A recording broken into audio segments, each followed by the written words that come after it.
मधुरा मधुरा माला मधुरा यमुना मधुरा मधुरा जा मधुरा माला मधुरा यमुना मधुरा जा मधुरा माला मधुरा यमुना मधुरा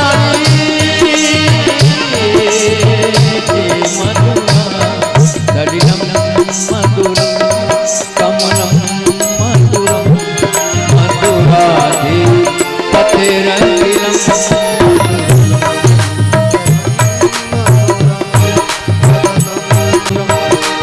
वचनम मधुरम मधुराधि पथिरंगिरम मधुरम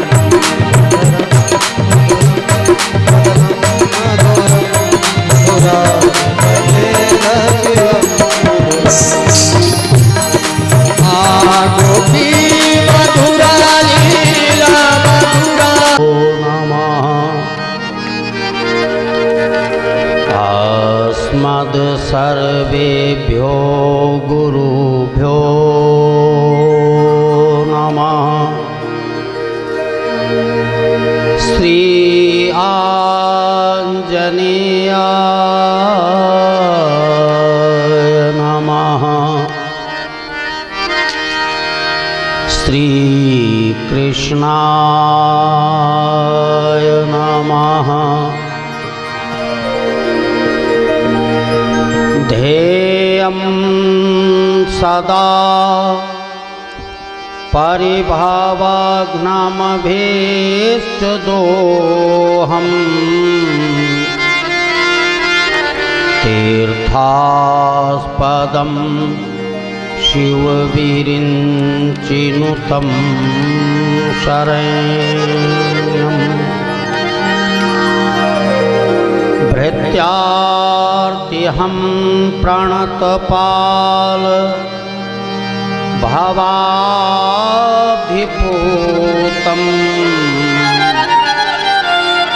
वन्दे महापुरुषते चरणारविन्दम्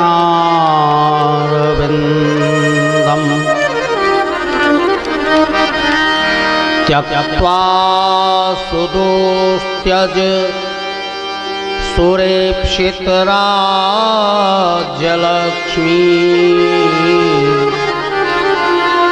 धर्मिष्ठ आर्यवचसा यद्गादरेण्यम्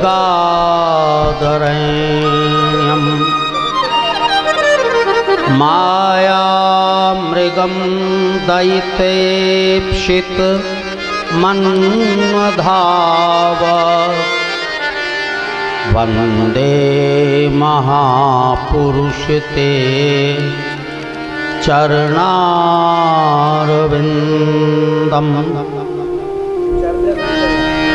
यो ब्रह्मरुद्र शुकनारद भीष्ममुख्यैः हरालक्षितो न सहसा पुरुषस्य तस्यै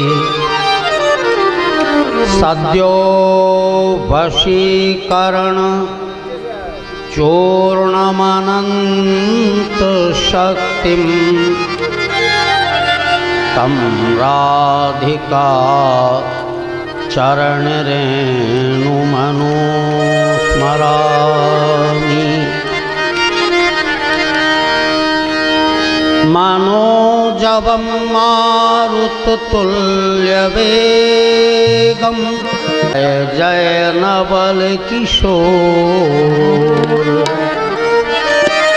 जय गोपी चित चोर प्रभु जय जय माखन चोर। बोलिए वृंदावन बिहारी लाल की जय। गंगा मैया की जय। श्रीमद्भागवत महापुराण की जय। सद्गुरुदेव भगवान की जय। जय जय श्री राधे श्याम। अखिल कोटि ब्रह्मांड नायक आघटित घटनापटियान आकारण करुणा वर्णालय अराज राजेश्वर अरास रासेश्वर भगवान श्री कृष्णचंद्र जी का वांगमय स्वरूप श्रीमद् भागवत महापुराण मेरे गोपाल जी, मंचस्थ समस्त आचार्य बंधु, संगीत के सभी पुरोधा, समुपस्थित भक्तजन, माताएं बहनें, राष्ट्र के गौरव प्यारे बच्चों, यजमान स्वरूप बैठी हुई माँ कमला देवी, धर्म पत्नी स्वर्गीय राम श्रृंगार तिवारी, इनके सुपुत्र पंडित विजय शंकर जी तिवारी बाहेल्ला, पंडित राम सजीवन जी, पंडित राम उजागर, पंडित राम मिलन तिवारी, बाहेल्ला तिवारी के अन्यान्य बंधु बांधव,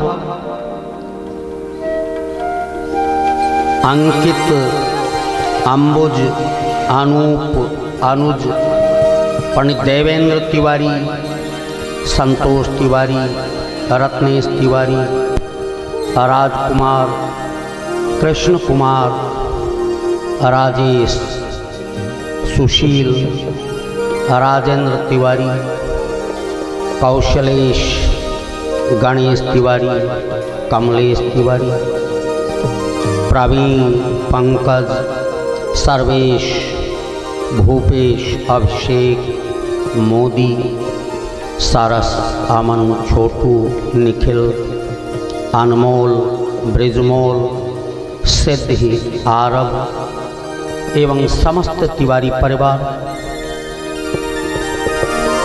हम अतिशय रास का जो अर्थ है वही श्रीमद् भागवत का प्राण है। रास पंचाध्यायी वास्तव में श्रीमद् भागवत का प्राण है। इस कथा के श्रवण से पहले कुछ क्षण भगवान नाम का आश्रय, पुनः कथामृत का पान सभी सुने, सब बोले। श्री कृष्ण गोविंद हरे मुरारे, हे नाथ नारायण वासुदेव, गोविंद हरे मुरारे, हे नाथ नारायण वासुदेव, गोविंद हरे मुरारे, हे नाथ नारायण वासुदेव, हरे कृष्ण गोविंद हरे मुरारे, हे नाथ नारायण वासुदेव, हे नाथ नारायण वासुदेव, हे नाथ नारायण वासुदेव, हे नाथ नारायण वासुदेव, हे नाथ नारायण वासुदेव, हे लक्ष्मी नारायण वासुदेव, हे लक्ष्मी नारायण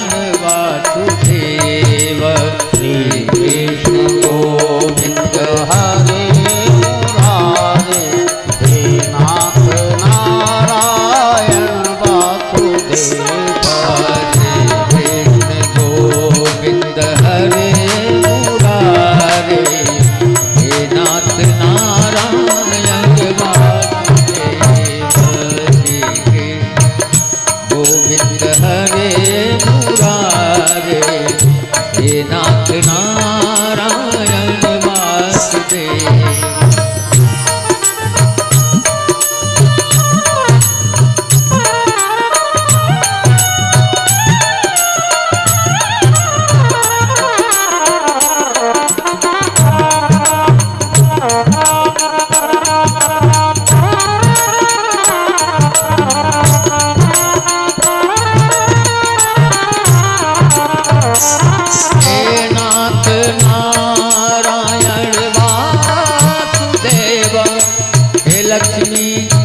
नारायण वासुदेव हे नाथ नारायण वासुदेव हे लक्ष्मी नारायण वासुदेव हे कृष्ण गोविंद हरे मुरारी हे नाथ नारायण वासुदेव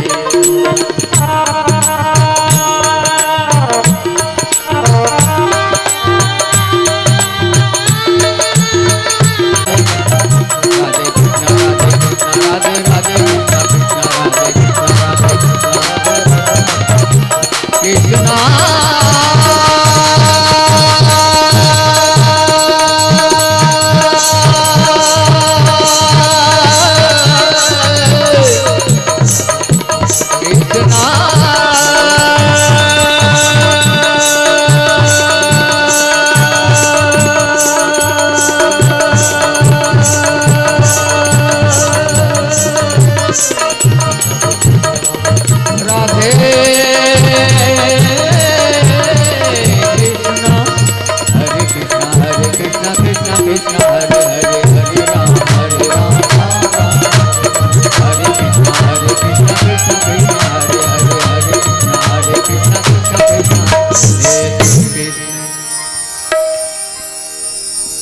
बोलिए भक्तवत्सल भगवान की जय। एवं ब्रुवाण विरहातुराभृशम्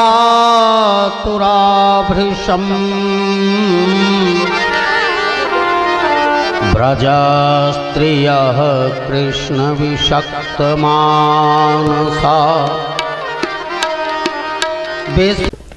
मैं उनका इस मंच से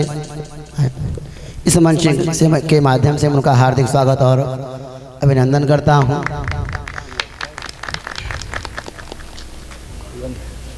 और मैं परम श्रद्धेय श्री ज्ञानेंद्र शुक्ल जी से भी निवेदन करूंगा कि आप भी आवें। आप हड़िया पीजी कॉलेज में आप विभागाध्यक्ष हैं हिंदी के, और इस कार्यक्रम के यजमान परम श्रद्धेय श्री विजय शंकर तिवारी से मैं कहूँगा कि हाँ, अंकित तिवारी जी से कहूँगा कि महाराज उनका अंग वस्त्र देकर के सम्मान करें। महाराज जी के द्वारा तहसील द्वार सुशील कुमार जी के द्वारा सप्रेम भेंट पुष्पम फलम तोयम यो में भक्ता भक्षति पुष्प फल तो जो भी हो गुरु के यहाँ हमने सुना है गुरु के यहाँ खाली हाथ नहीं जाना चाहिए।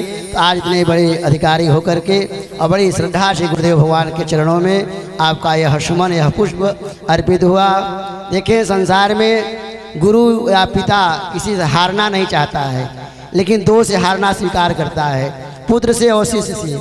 हारने में ही अपना सम्मान समझता है कि हमारा शिष्य हमसे कहीं आगे बढ़े, पिता चाहता कि हमारा पुत्र हमसे आगे बढ़े। तो आज परम सौभाग्य का विषय है कि आप दोनों विद्यार्थी, एक पीजी कॉलेज में आप विभागाध्यक्ष हैं हिंदी के और एक तहसीलदार हैं। ऐसे गुरु का परम सौभाग्य, जिनके नेतृत्व में पढ़ लिख करके इतने बड़े अधिकारी बने लोग, ऐसा ही सौभाग्य गुरुजनों को मिलता रहे।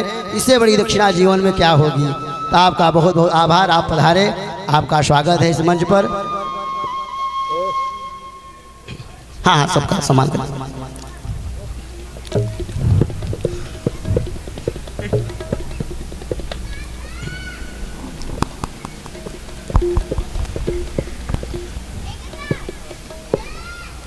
अभी तो रहेंगे ना। बहुत बहुत बहुत बहुत तहसीलदार जी को बहुत बहुत साधुवाद और धन्यवाद, आप पधारे। इनके भी जो भी सहयोगी आए हैं उनसे निवेदन है आएँ और मंच पर हमारे अंकित भैया के द्वारा आप सबका सम्मान अंग वस्त्र दे करके किया जाएगा। सभी आए, जो भी आपके साथ आए हैं आप लोग आ जाएं, तो आए मंच पे आ जाएं। भगवान श्री कृष्ण की वंशी बजी, गोपियां भागी भागी रास मंडल में पहुंची। आइए इन्हीं भावों को हम गीत के माध्यम से देखें। घनश्याम की बंसी बजी कैसी,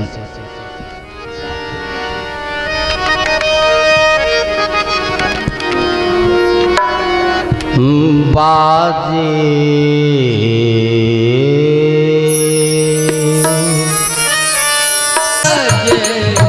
अधर धरे मोहन मुरली पर, अधर धरे मोहन मुरली पर। होठ पे माया, होठ पे माया विराज, बाजे मुरलिया बाजे, बाजे मुरलिया बाजे।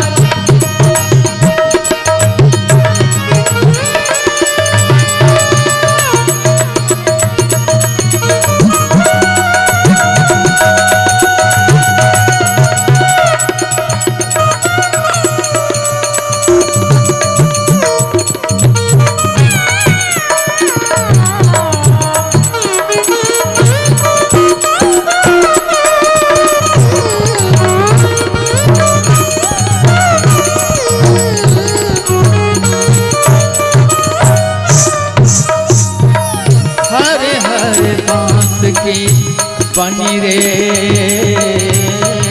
मुरलिया,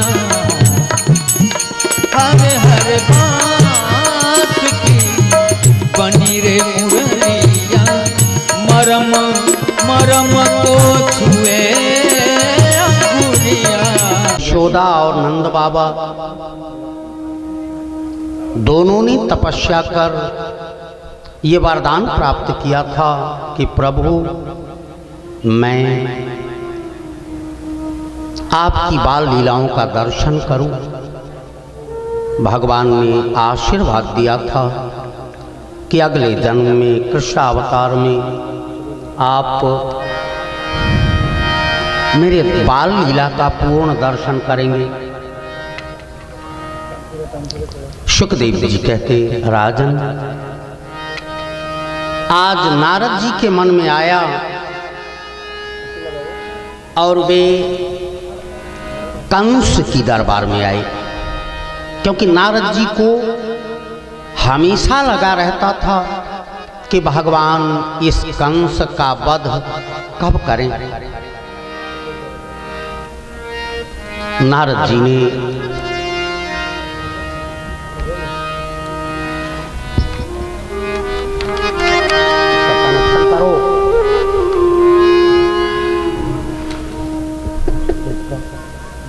नहीं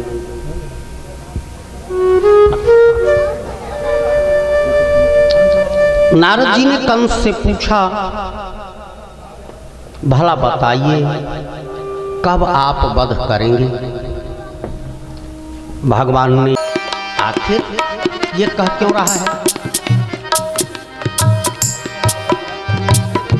राजन आप चाहते क्या हो। उसने कहा आप चले जाओ गोकुल और गोकुल जाकर मेरे दोनों भांजों को यहाँ उपस्थित कर दो। मैंने मेला लगवाया है, धनुष यज्ञ का मेला। राजन अच्छा नहीं कर रहे हो।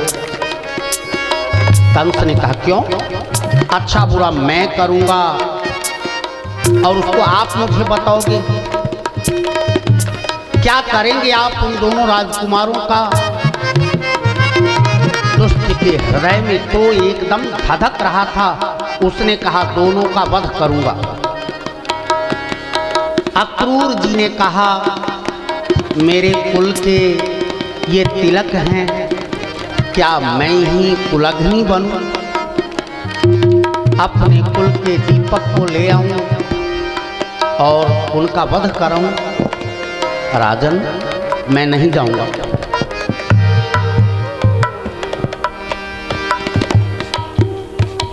इस ग्लानि के साथ उन्होंने कहा मैं नहीं जाऊंगा, लेकिन कंस ने कहा आप नहीं जाओगे तो मैं अपनी सारी सेनाओं के संग अभी गोकुल पर चढ़ाई करूंगा और सब तहस नहस कर दूंगा।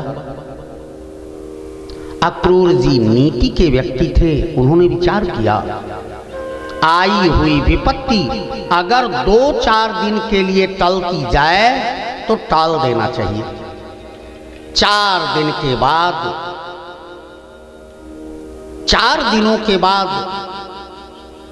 चढ़ाई करेगा, कम से कम 4 दिनों तक तो हम रोक रखें। सुखदेव जी कहते, राजन अक्रूर जी तैयार हो गए, मैं चलूंगा। कम से कम ये विपत्ति 4 दिनों के लिए टली तो रहेगी। चल दिए, रथ लेकर चल दिए। मन ही मन अतिशय ग्लानि थी कि मैं ही अपने कुल का सर्वनाश करने के लिए पैदा हुआ हूं। मैं ऐसा नहीं करूंगा, ये संभव नहीं है। शाम तक आए और आने के बाद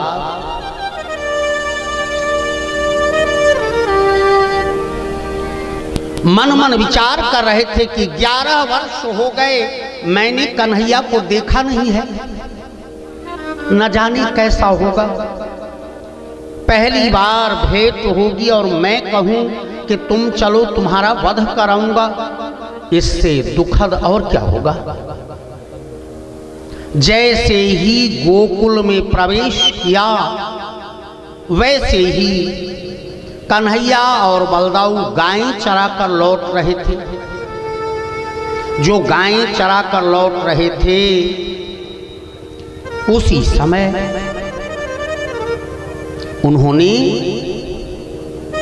देख लिया रथ आ गया। मन की बात जानते थे, दौड़े दौड़े आए, काका जी राम राम, मैं यशोदा का लाला कन्हैया और ये मेरे बड़े भाई बलदाऊ। अच्छा, आंखों से आंसू गिरने लगे। काका पहली बार आप आए हो, कुछ तो बताओ। क्या बताऊं पुत्र, कंस ने धनुष यज्ञ का आयोजन किया है, तुम दोनों को आमंत्रण भेजा है, किंतु वो दुष्ट तुम्हारा वध करेगा। छोटे छोटे ग्वाल बाल कहां कहां जाएंगे, कन्हैया कहां लेकर भटकेगा। लेकिन जब कन्हैया ने कहा है तो जाएंगे। बाबा ने कह दिया ठीक है। शाम को ही सबको सूचना मिल गई, कल हम ननिहाल जाएंगे, मथुरा। अच्छा, मथुरा की ओर चलने को सब उद्यत हुए। प्रातः काल स्नान हुआ, भोजन हुआ और भोजन के बाद लोगों ने प्रस्थान किया। अक्रूर जी ने रथ पर बिठाला बलदाऊ और श्री कृष्ण। मथुरा गमन प्रारंभ हुआ। सर्वप्रथम नंदजू तो संग चल रहे थे, स्वस्ति वाचन कराकर चंदन लगाया। यशोदा जी ने कहा कन्हैया तू आएगा कब? कन्हैया ने कहा मैया परसों आ जाऊंगा, कल मेला देखूंगा, परसों वापस आ जाऊंगा। चल पड़े। गोपियां मिली, गोपियों ने मना किया, कन्हैया तू मत जा। कन्हैया ने जैसे तैसे समझाया, मथुरा गमन प्रारंभ किया। अक्रूर जी सब कुछ देखे जा रहे हैं। शांत वातावरण, एक स्थान पर आम्र के बगीचे में पीपल वृक्ष के नीचे राधा रानी विद्यमान है। एक बात बताऊं, राधा और माधव दो अलग अलग नहीं है। जैसे कोई ज्योति जलती रहे और उसके बीच में कोई कालिख का ढेला पड़ जाए तो एक ही ज्योति दो भागों में दिखती है। तस्मात् ज्योतिर्द्वेधा राधा माधव रूपकम। राधा ही कृष्ण हैं और कृष्ण ही राधा हैं। इसीलिए भगवान कहते हैं पदमेकम न गच्छन्ति, एक भी पैर ब्रजभूमि छोड़कर मैं कभी बाहर नहीं जाता। भगवान श्री कृष्ण जाएंगे तो राधा रानी वहां विराजमान है, और राधा रानी अगर कहीं जाती हैं तो गोपाल वहां विद्यमान है। राधा रानी के सामने खड़े हुए राधा रानी ने मुस्कुराते हुए कन्हैया का स्वागत किया। कान्हा जा रहे हो? कर्म मार्गे समाया तो कन्हैया तू कर्म मार्ग पर जा रहा है। ये कभी चिंता मत करना कि तेरी राधा अकेली है। मैं सब कुछ सह सकती हूं, किंतु तुम्हारे कर्म मार्ग का विछोह हमसे नहीं सहन होगा, इसलिए तुम जाओ। कान्हा चल पड़ा। धीरे धीरे रथ आगे की ओर बढ़ा। अक्रूर जी विचार करते, न चांतर न बहिर्यस्य न पूर्वम नापि चापरम्।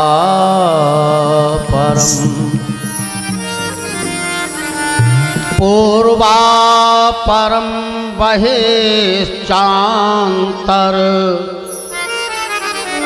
जगतो यो जगच्चनः।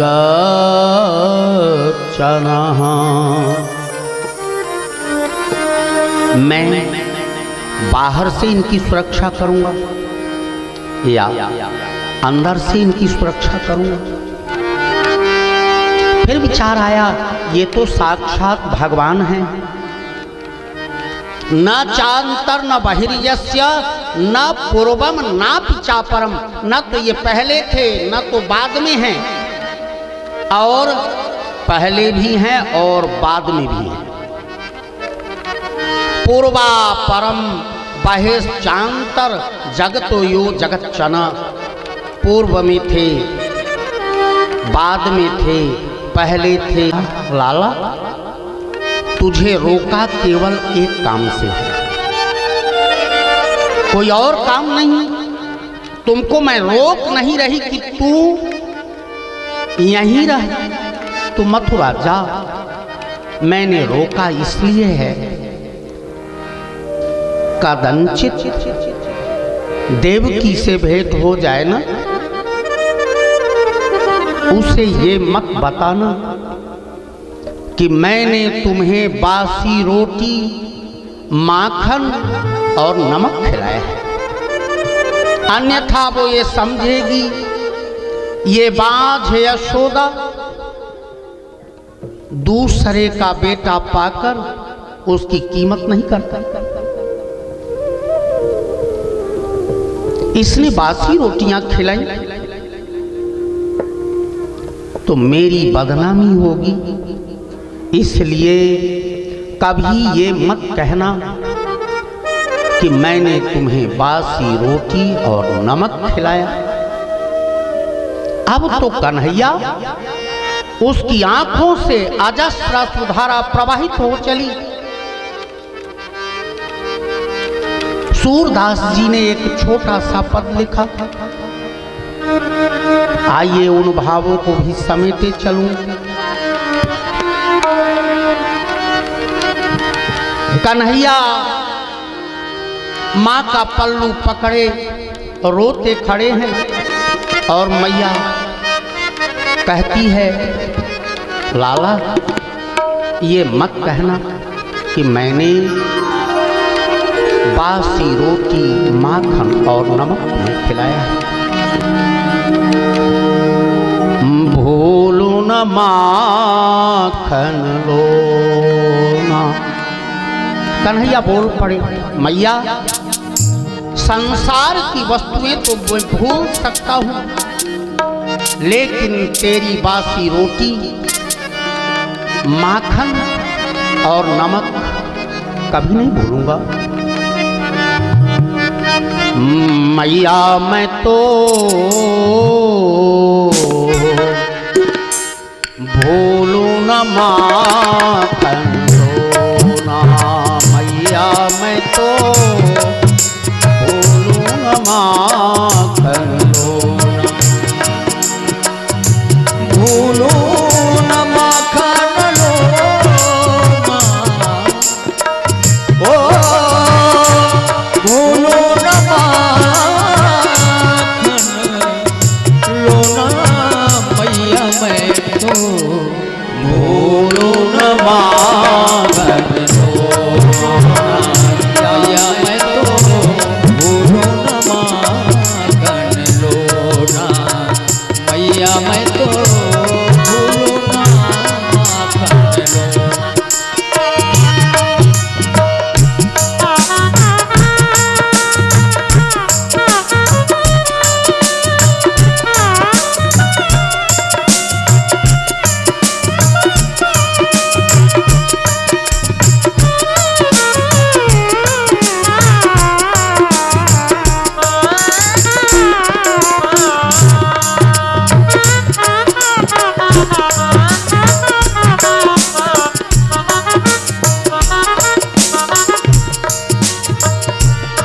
छप्पन भोग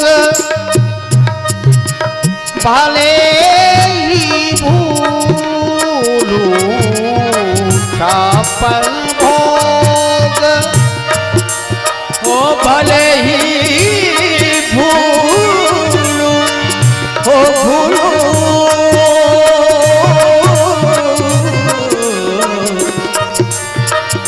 छप्पन भोग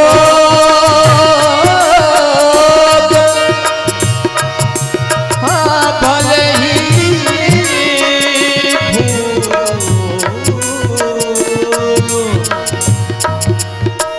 छप्पन भोग जैसे यशोदा माई और कन्हैया का संबंध, वैसे ही सुनील कुमार जी तहसीलदार मिर्जापुर सदर मेरे विद्यार्थी, उनको मैं याद हूँ, यही बहुत है। छप्पन भोग भले ही भूलूं। छप्पन भोग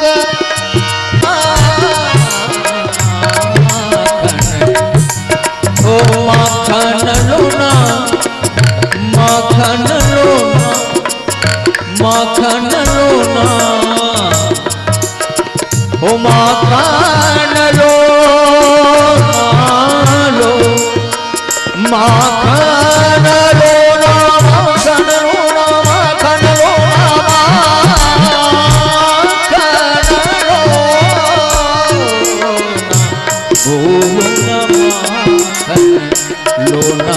मैया मैं तो भूलूं न माखन।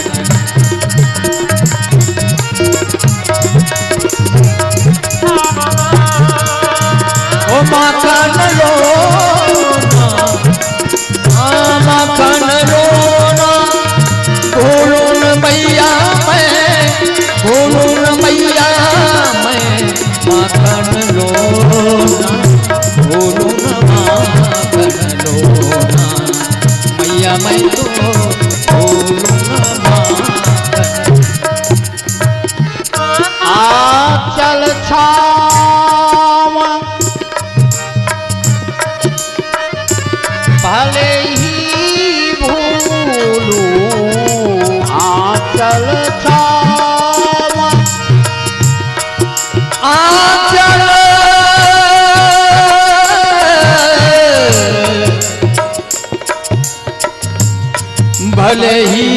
भूलूं। मैया तेरे आंचल के नीचे मैं रहा, मैं ये तो भूल सकता हूँ, मैं आंचल की छांव तो भूल सकता हूँ, दुनिया के 56 भोग भूल सकता हूँ, माणिक मोती हीरे जवाहरात भूल सकता हूँ। आंचल छावा भले ही भूलूं, आंचल आया चल छाव भले ही भूलूं, भले ही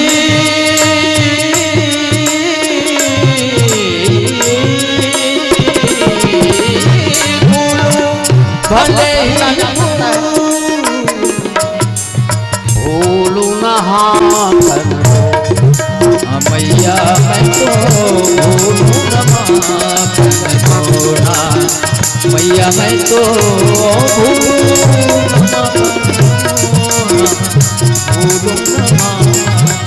थोड़ा, ओ माखन माखन थोड़ा, माखन माखन थोड़ा, माखन माखन थोड़ा, मैया मैं तो भूलूं नमाकन थोड़ा।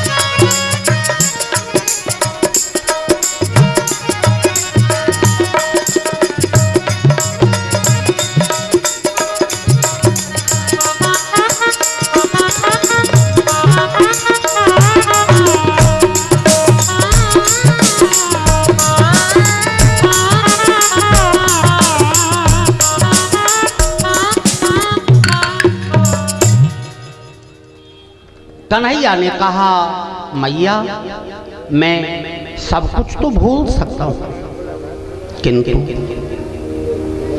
तेरा माखन तेरी रोटी कभी नहीं भूलूंगा। यशोदा ने कहा, लाला अब तू जा। कन्हैया चल जा। रास्ते में यमुना पड़ी। यमुना महारानी कन्हैया ने यमुना जी को प्रणाम किया। ब्रज की प्रत्यक्ष देवी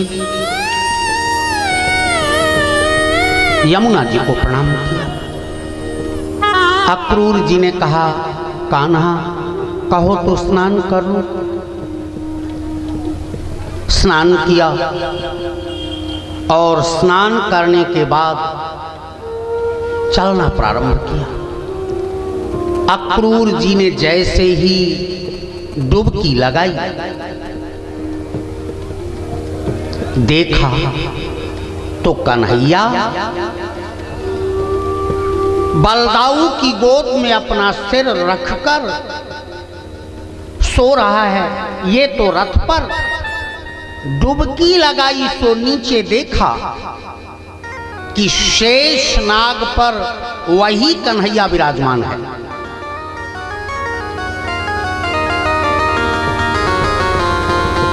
जो कान्हा बाहर वही अंदर शेषनाग पर विराजमान। अक्रूर की बुद्धि चकराई, डुबकी लगा में अंदर देखें जल के नीचे तो शेषनाग पर कन्हैया, ऊपर निकल कर देखें तो रथ पर बलदाऊ की गोद में कन्हैया। अब वो समझ गए, न चांतर न बहिर्यस्य न पूर्वम ना पिछा परम, ये वही है। बस भीगे कपड़े निकले बाहर आए, रथ पर पहुंचकर कन्हैया के पैरों पर अपना सिर धर दिया, आंखों से आंसू गिरने लगे। प्रभु, मैं आपकी सुरक्षा के लिए दुखी था, मैंने आपको पहचाना। भगवान कहते, काका कर क्या रहे हो? ये उल्टी गंगा कब से? आप मेरे काका, मैं आपका भतीजा। अक्रूर जी ने कहा, प्रभु अब मैं आपको पहचान लिया। जिन गुप्तचरों को लगाया था उनको संकेत दिया कि अब आप सुनना चाहते हैं, जैसे रामावतार में कह दिया लक्ष्मण जी देखना चाहते हैं, यहाँ कहते हैं बलदाऊ नगर भ्रमण को जाना चाहते हैं। चल पड़े और जब चले तो नंदजू से प्रणाम कर पूछा, बाबा हम जाएं? बाबा ने कहा, बेटा ये तेरा गोकुल या वृंदावन नहीं है, ये मधुपुरी है, ये मथुरा है। यहाँ पग पग पर तेरे प्राणों का खतरा है, तू कहीं मत जा। बलदाऊ ने कहा, हम हैं ना, बड़े भाई हैं। उन्होंने कहा, हम हैं ना, कितने दिन के बड़े हैं आप जानते हो? छठ और अष्टमी। सुखदेव जी कहते, राजन भगवान वहां से उस स्थान पर गए जहां वो धनुष रखा था। भ्रमण की इच्छा भगवान की है और कह रहे हैं शेष के लिए। मानस में संकेत आता है, नाथ लखनपुर देखन चाहिए, नाथ लखनपुर देखन जाए, नाथ लखनपुर देखन जाए। प्रभु सकोच बस प्रकटन करही, प्रभु सकोच प्रकटन करही। देखना कोई और चाहता है, बहाना किसी और का। और जब विश्वामित्र जी को विश्वास हो गया तो उन्होंने कहा, जाओ जाओ देख आवो नगर सुख निधान दो भाई। वैसे नंद ने भी आदेशित कर दिया, नाथ लखनपुर देखन चाहिए, नाथ लखनपुर देखन चाहिए, नाथ लखनपुर देखन चाहिए, नाथ लखनपुर, नाथ लखनपुर देखन चाहिए, नाथ लखनपुर देखन चाहिए, हो नाथ लखनपुर देखन चाहिए। प्रभु सकोच भय प्रकटन करई, नाथ लखनपुर देखन चाहिए।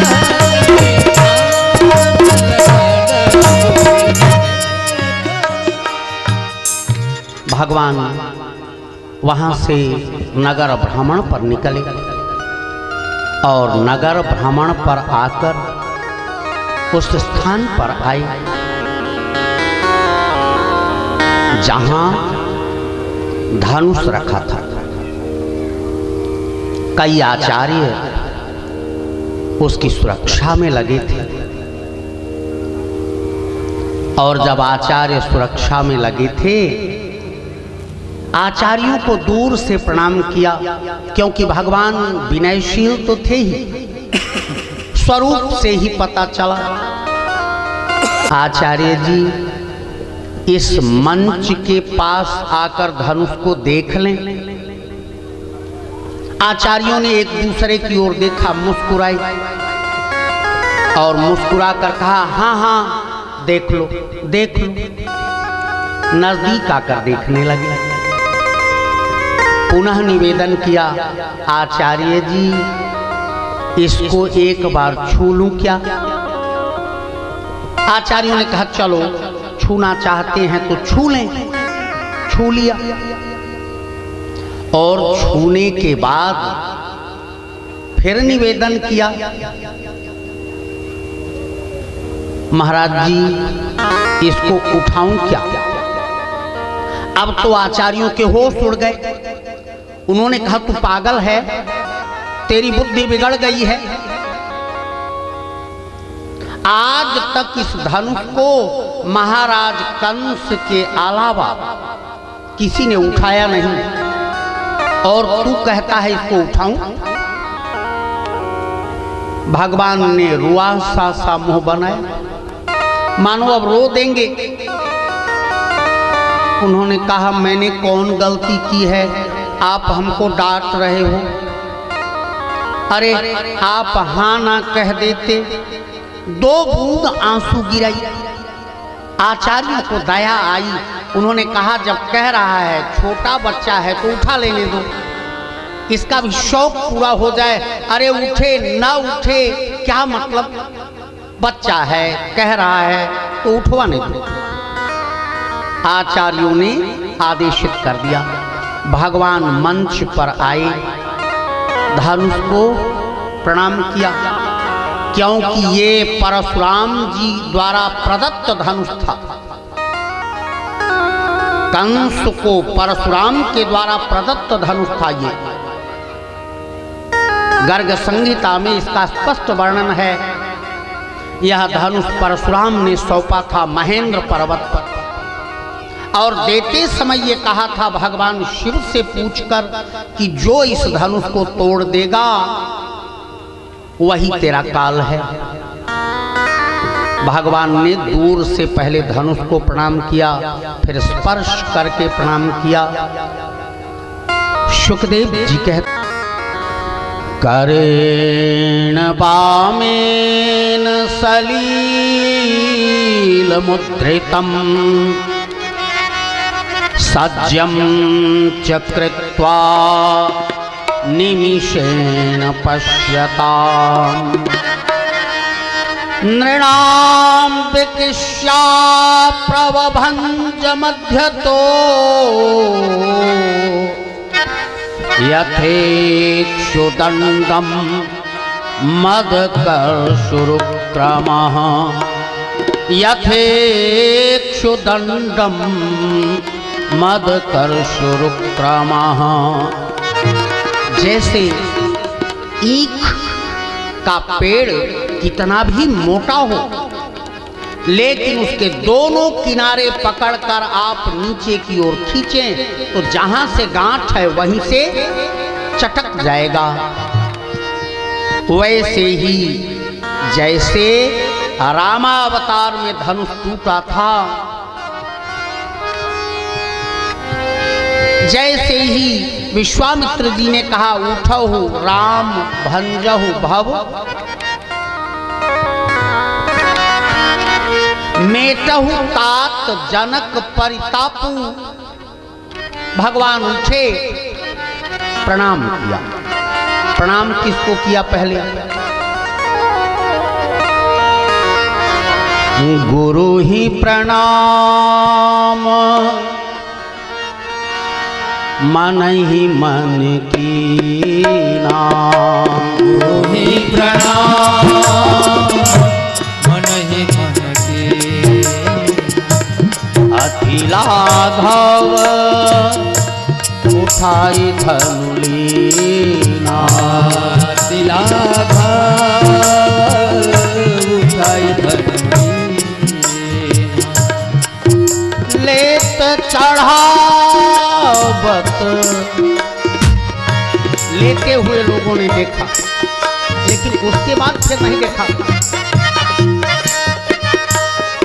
लेते चढ़ावत खैचत गाढ़े, लेत चढ़ावत खैचत गाढ़े, काहू न लखा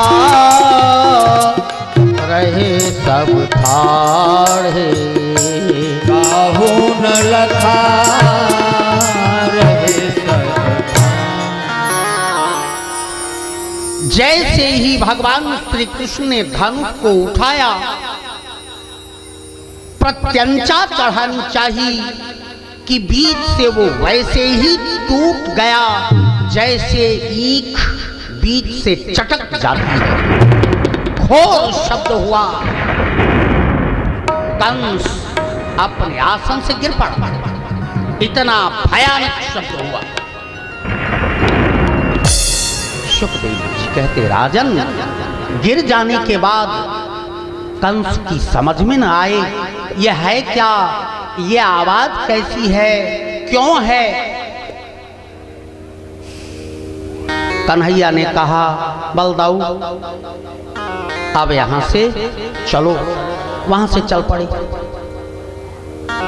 अब वहां से चलकर जैसे ही आए, नंद बाबा ने पूछा, लाला बड़ी जल्दी में आ रहा है, कोई बात है क्या? बोले नहीं, कोई बात तो नहीं है। तब जल्दी में कैसे है? ऐसे ही हम चले आए, किसी से कोई झगड़ा नहीं। बाबा झगड़ा नहीं हुआ है। अच्छा, तू सुखी तो है ना? बोले हाँ। बैठ गए। कल धनुष यज्ञ होगा, कल की प्रतीक्षा में सो गए।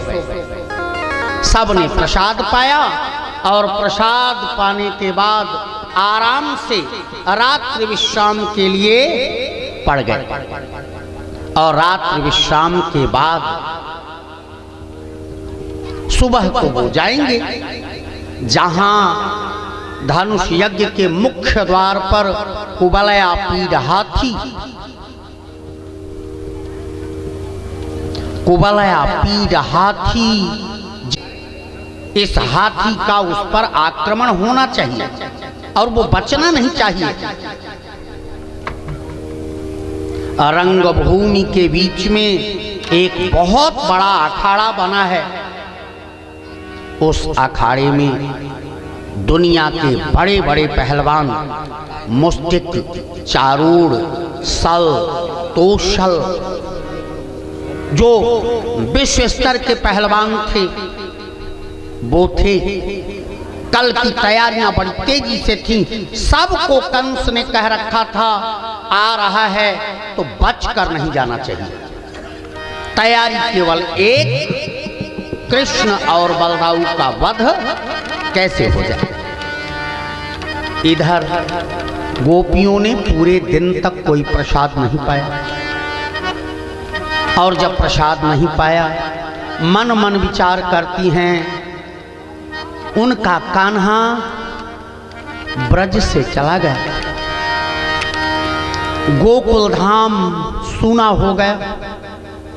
वो बंशी वाला जब यहां से चला गया तो सारा जीवन ही अब व्यर्थ रहा।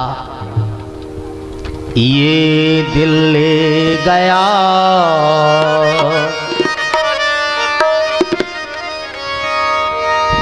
दिल ले गया वो, जो बंशी वाला श्याम है वह तो चला गया। संसार का श्याम है वो चला गया, लेकिन जो श्याम अंदर की ओर बैठा है वो कभी नहीं जाएगा। नंदलाला चला गया ब्रज से, ये सारा गोकुल धाम रह गया। दिल ले गया, दिल ले गया वो बंसी वाला, ये ब्रज वीरा गया, ले गया वो बंसी वाला।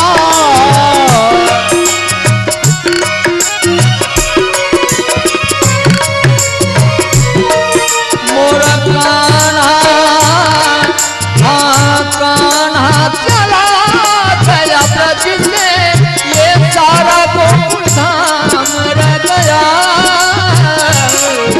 दिल ले गया वो दिल ले गया वो बलि वाला, ये ब्रज वीरा रह गया, दिल ले गया।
अपने विरह में यहाँ दूसरा विचार करती हैं। कन्हैया अब देखने गया। प्रातः काल हुई, नित्य क्रियाओं से निवृत्त होकर जो भी फटे पुराने चिथड़े कपड़े पहने था कन्हैया, अपने सारे ग्वाल बालों को लेकर चल पड़ा। शुकदेव जी कहते, राजन देखो, कन्हैया के एक भी मित्र के पास कपड़े नहीं हैं। सुबह का समय यमुना घाट से होकर जा रहे थे। ग्वालों ने कहा, कन्हैया ये ननिहाल लायक कपड़े नहीं हैं।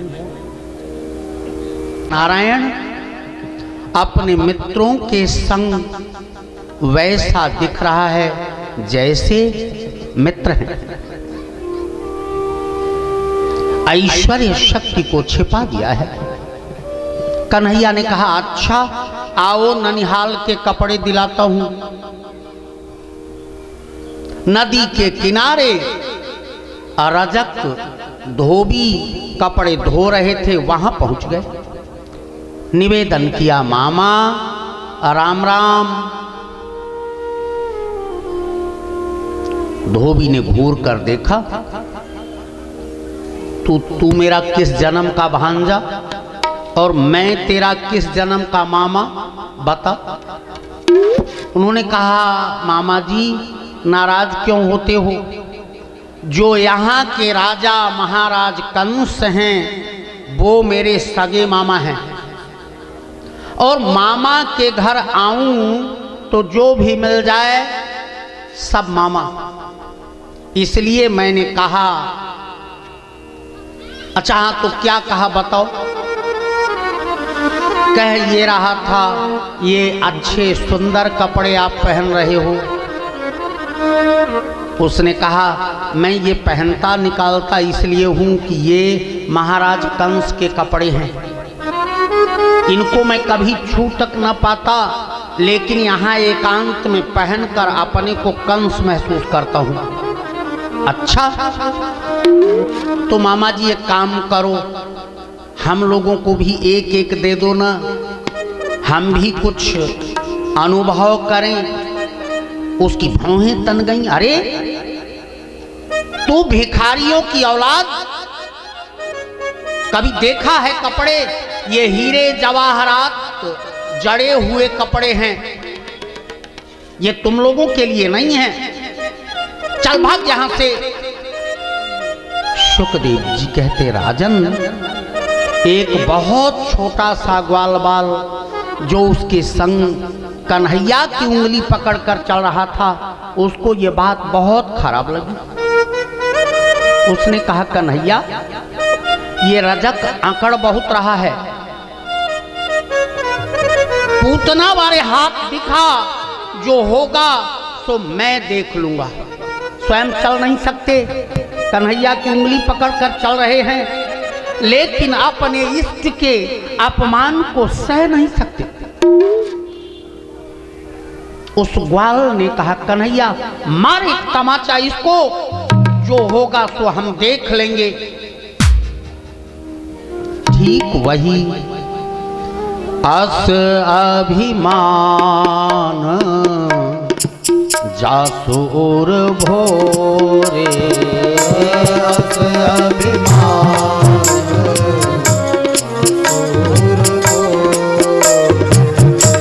अस अभिमान जासुर भोरे,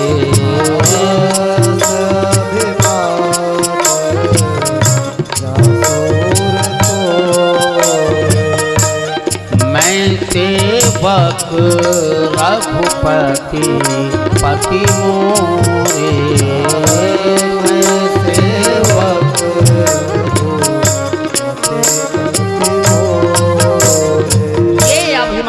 उसका कि मैं दास हूं और प्रभु मेरे हैं।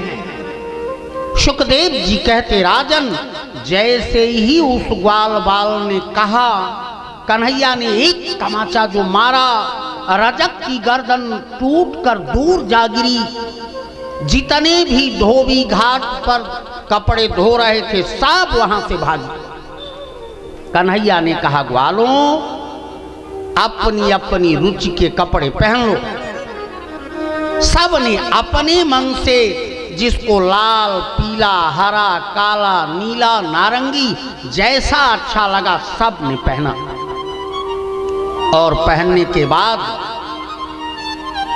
अब चल पड़े। महाराज कंस के कपड़े इतने बड़े बड़े और इतने छोटे छोटे, ये कपड़े कम, सड़क साफ करने वाले अधिक दिखे।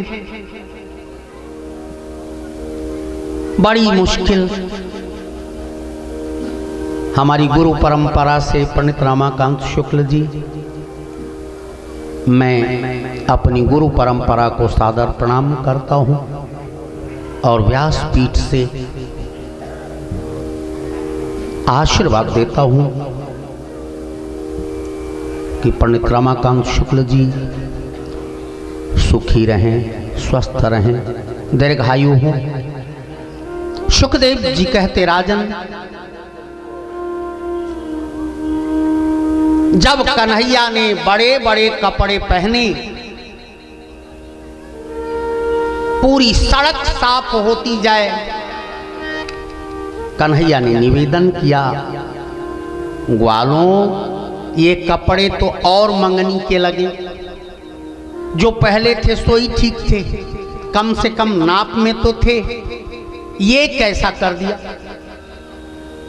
एक दर्जी था, दर्जी ने सबको बुलाया, सुनो सुनो आ जाओ, इधर आओ इधर आओ। धीरे धीरे सबके कपड़े काट काट कर नाप के कर दिए। भगवान ने आशीर्वाद दिया, कलयुग में तुम्हारा ये व्यवसाय खूब फलेगा फूलेगा। आप जानते हैं, आपको बता दूं, बहल्ला तिवारी का एक शर्ट 22,000 का बन रहा है। भगवान जाने कैसा कपड़ा बेटे की शादी में बनवाना चाहते हैं।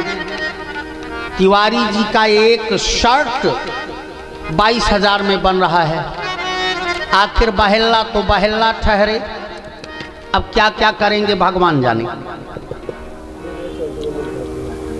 वैसे ये भगवान का आशीर्वाद है कि आप खूब फूले फलें। आप देखे होंगे, कपड़ा तो आप 4-6 हज़ार का लें, लेकिन सिलाई वाला आपसे 20-21 हज़ार ले लेगा सूट की सिलाई का। ये भगवान कृष्ण का आशीर्वाद। सुखदेव जी कहते, इसके बाद अब चंदन की बारी आई। जो ब्रजवासी होते हैं उन्हें चंदन, काजल और गजरा बहुत पसंद है।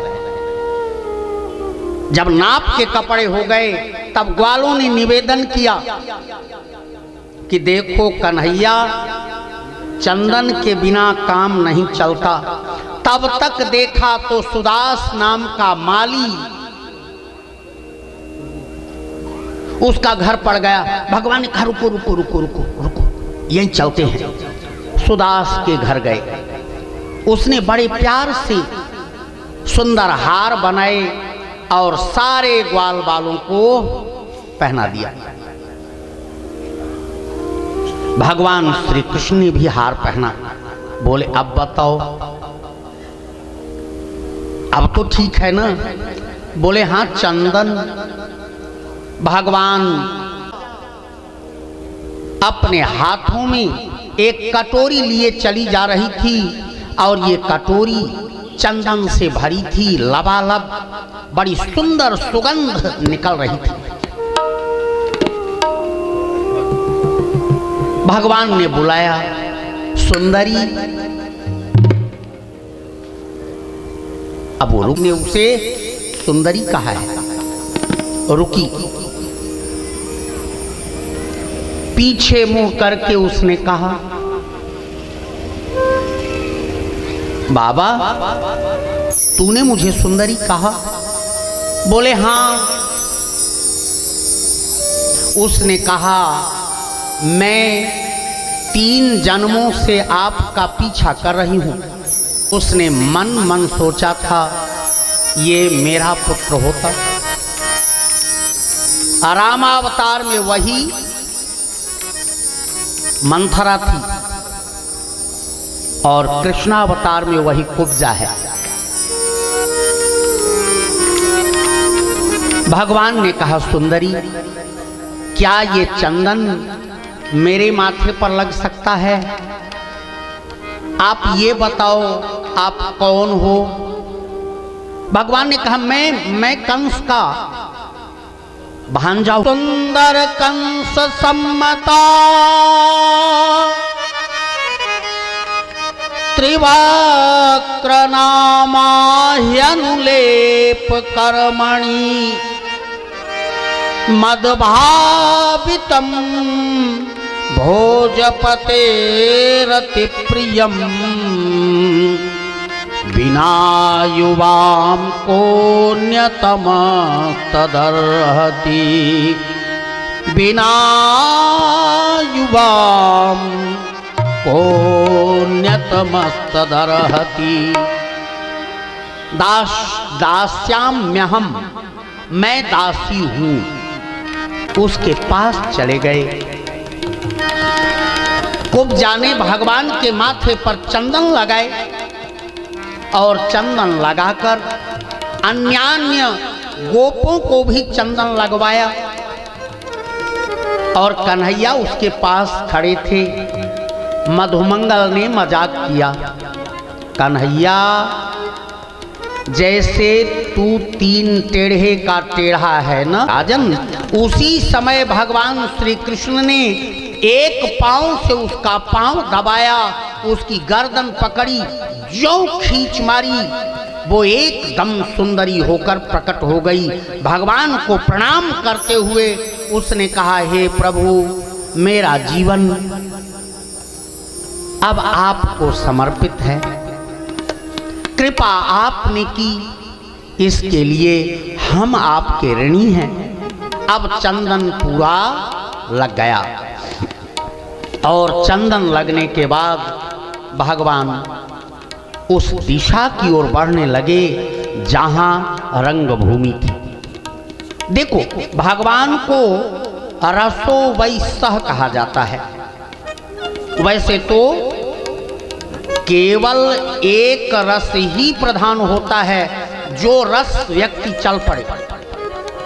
जो वीर रस का है वो वीर रस में, जो करुण रस का है वो करुण रस में, जो शांत रस का है वो शांत रस में, जो रौद्र है, श्रृंगार है, अद्भुत है, हास्य है, विभत्स है, सब रस अलग अलग।